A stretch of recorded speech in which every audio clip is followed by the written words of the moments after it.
Hieroglyphics ലിപിയെക്കുറിച്ചാണ് ഇവിടെ വിവരിക്കുന്നത്. പുരാതന ഈജിപ്ഷ്യൻ ജനത ഉപയോഗിച്ചിരുന്ന എഴുത്ത് സമ്പ്രദായമാണ് ഹൈറോഗ്ലിഫിക്സ് ലിപി.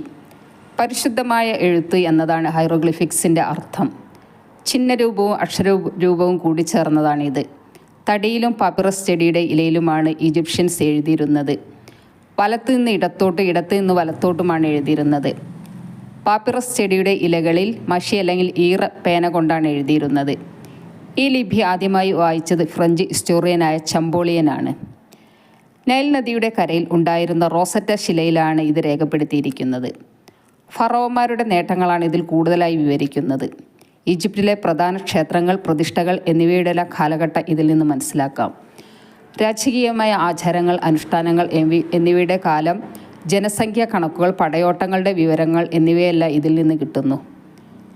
ആദ്യകാല വെങ്കല യുഗത്തിലെ പ്രോട്ടോ സാക്ഷരതാ ചിഹ്ന സംവിധാനങ്ങളിൽ നിന്നാണ് ഹൈറോഗ്ലിഫിക്സ് എഴുത്തിൻ്റെ ഉപയോഗം ഉടലെടുത്തത്. BCE 3200 മുതൽ CE 400 വരെ പുരാതന ഈജിപ്തിൽ നിലനിന്നിരുന്ന എഴുത്ത് രീതിയാണ് ഹൈറോഗ്ലിഫിക്സ്. പവിത്രമായ കൊത്തുപണി എന്ന് അർത്ഥമുള്ള ഗ്രീക്ക് പദത്തിൽ നിന്നാണ് ഹൈറോഗ്ലിഫിക് എന്ന പേര് വന്നത്.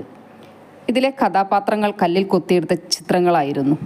ചിത്രരൂപം കാരണം ഹൈറോഗ്ലിഫുകൾ എഴുതാൻ ബുദ്ധിമുട്ടായിരുന്നു. ശവകുടീരങ്ങളിൽ നിക്ഷേപിച്ച മൺപാത്ര ഭരണികൾ, ആനക്കൊമ്പ് എന്നിവയിലെല്ലാം ഇത് രേഖപ്പെടുത്തിയിരുന്നു. ചിത്രങ്ങളിൽ നിന്ന് അക്ഷരങ്ങളിലേക്കുള്ള വികാസം നടക്കാൻ ബുദ്ധിമുട്ടായിരുന്നു.